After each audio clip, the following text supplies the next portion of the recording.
Welcome everyone. This is Will, KMac Vintage. Late at night here. It's Friday the 26th of January. It's already 9:48 p.m. Wow.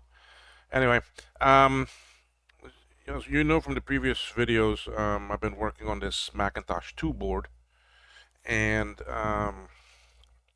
boy, did it really kick my ass. But anyway, um, it's a fun challenge. It's a difficult board to fix and that, but um, it's done. It's really given me a lot of challenge. As from the previous videos, I had a lot of traces to fix, and one of my things that I wanted to do was not to solder mask it yet until I know it is working, so that I can see where the problems are, if there are any more traces that are giving me trouble, and so forth. And with all that handling and also doing ultrasonic cleaning on it, some of the traces came undone, and I had to go back and check them and so forth, and got them to a point. And um, what was happening was that the board was turning on, but it would give me a death chime right away. So I kept on looking, and stupid me, I should have done the first thing that everyone says when you get something like actually that. And what is it? Memory. Check your memory. The board came to me with 8 sticks of RAM, eight SIMs. So I took out 4 and was only using 4, and the 4 I was using were these 4, and these 4 seem to be bad. Or I know that the Mac 2 is very picky with RAM, and it could be that maybe these don't work in this. I need to test them. But I finally, after a whole day and a half of problem solving and looking and trying all sorts of different things. But in the meantime, I did do pretty good. I mean, I took off a lot of chips and I cleaned and I put them back. Um, I mean, I really ended up checking everything I could and to make sure that it was good. And it all panned out well. That finally I was like, you know what? Let me try the different memory. And I took out these 4 and I put in the other 4, and boom, I get chime. So, but then I had another problem. SCSI would not boot. So I knew one problem was that the fuse back there by the back there for the to provide the power to the blue SCSI was bad. So I replaced that. Still wasn't working. I replaced the diode. Still wasn't working. So finally, I decided to take off the SCSI chip again, um, and put on the socket and put in another chip that I had from another donor board, and boom, it works. But now I was having problem where my actually tech step would not connect. Okay, so I kept on trying, and usually when that won't work, it is because I already replaced the SCSI chip. Okay, I know it's not a SCSI, and because the SCSI was working with a blue SCSI. So I went and looked at the SCC chip. Then from the SCC chip, there are those two 175 chips. Then there's the 226 LS30s. So, but I first tested the SCC chip and did not solve my problem. I was still getting the same thing, but I did socket it, so it makes it a lot better. Then my next step was I replaced the two 175 chips. One of them was very crusty and bad and wasn't very well, so I replaced them and started working. The actually tech step actually connected. So to show you where I'm at right now with this, let's see. Here's the board. Let me adjust the camera a little bit here for you.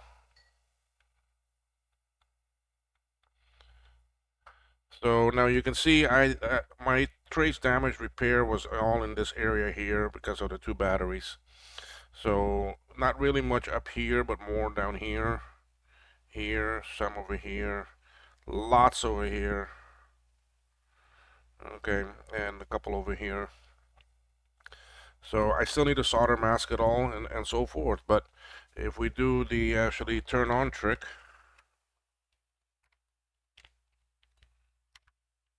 It didn't turn on. There we go. We got chime.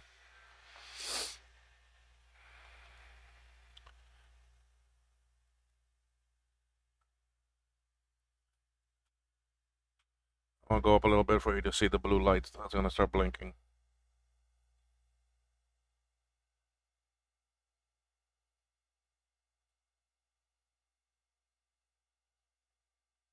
So there we are blinking now.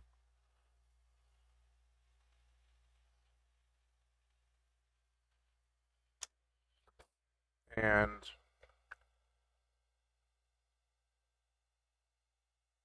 there we are. I don't have a mouse connected to it right now, but yes, that is this machine. If I do a reset, you see it will go. So you know that it is this machine. Not another one.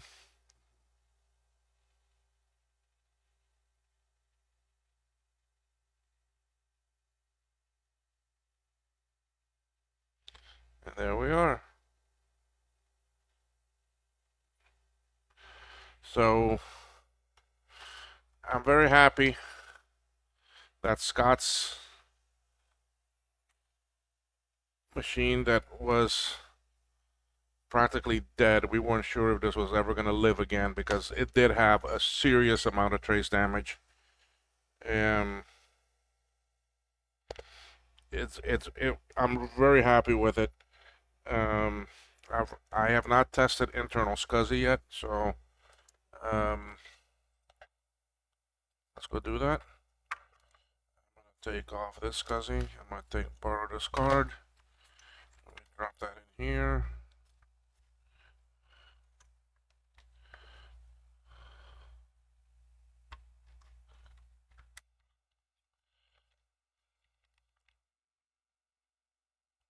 Throw the battery.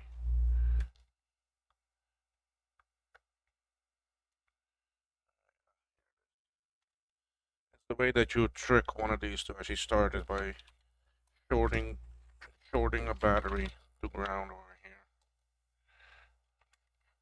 Is that ground? I'm not sure. There we go.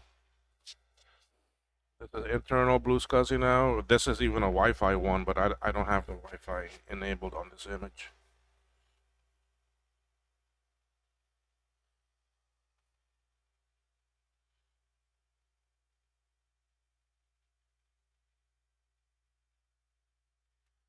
I don't remember what light's gonna start flashing. There it goes. And it's loading.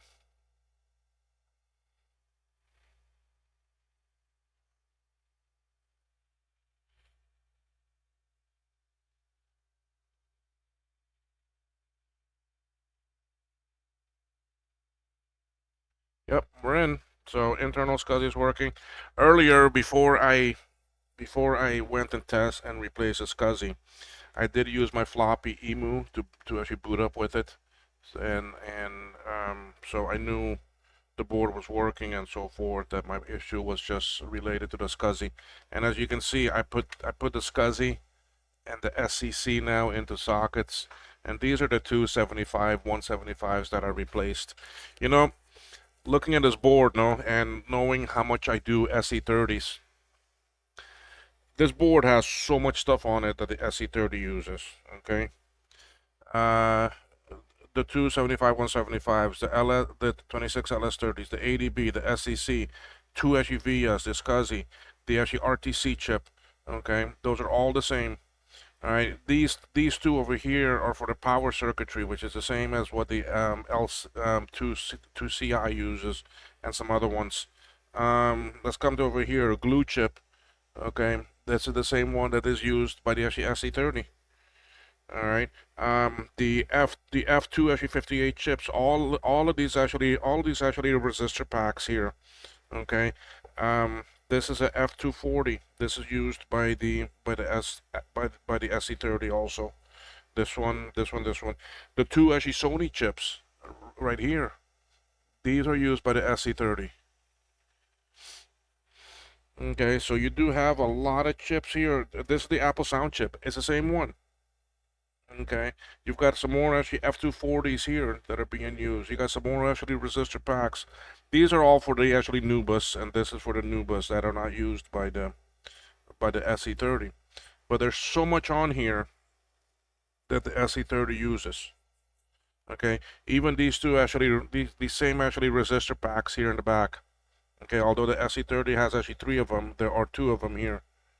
Okay, but the RTC is identical. I mean, a lot of these things are the same chips. Okay, I haven't checked the crystals. I don't think they are because it's a different. Um, I'll have to look at the actual schematics for that, and I closed all that. So, but um, overall, this board is now working. What I have left to do is to solder. Now I'm going to clean it a bit better. I'm not going to do it through the ultrasonic cleaner yet. I need to clean this area back here because I did resolder some things and put some flux back on it. And then I want to, I don't know if this will zoom in good to show you.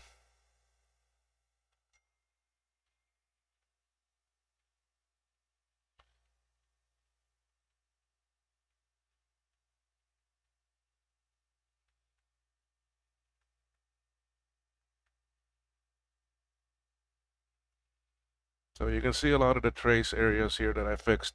Up here wasn't really that many repairs. It was more down here it started. There were a couple right down here. Okay, so yeah, about there. So I had some way over here. Um, and all along this bottom trace down here. The very long runs were over here, starting from here, going all the way to here. Okay, I had some right here I had to fix. So I would say in all there were a good 20 to 30 traces I would say I had to fix. But they're all there. I mean, the this board was very nice to work on. The actual traces are not so close together. They're very visible. Very good to work on. So overall, I really enjoyed it. It was a very good, very challenging work, and um, I'm very happy that I had the chance to actually do this. The good thing is it's another board that is saved for actually Scott. This is his first Macintosh II. And what's nice with this one too is that it is these ROMs are for the dual floppies. Okay, so this has been upgraded. I don't know yet what to do about the battery because it does need a battery to work. So I may put one of Ron's boards on this, one of Ron's dual boards because it takes two batteries. But I'm gonna clean this first, and then I'm gonna solder coat. I'm gonna solder mask it and all that. It's not gonna look pretty with the solder mask, because I mean I'm just gonna brush it on there because I actually exposed a lot of copper, a lot of traces, and I need to protect all of those, and I need to protect the traces that I fixed. I need to secure them. So all in all, that's what this is. This board is um, working now. So um, I may come back and do just a small little update on it to show you the finished product. But for now, I'm going to consider it finished on the SG video side. I still got a little bit of work to do. But so yes, thank you for watching. I hope this helped you all to see how to fix traces, and not to be afraid to take on any challenge that's out there. I first time that I really fixed this many traces. I mean, I've done traces where 3, 4, yeah, simple little things and send it through the via and so forth, but nothing major like actually this before. And even Scott was impressed and really happy that it was fixed. So, but anyway, we're gonna leave it at that. If you like the video, let me do my little like thing. Please hit like, subscribe, and ring that bell for notifications.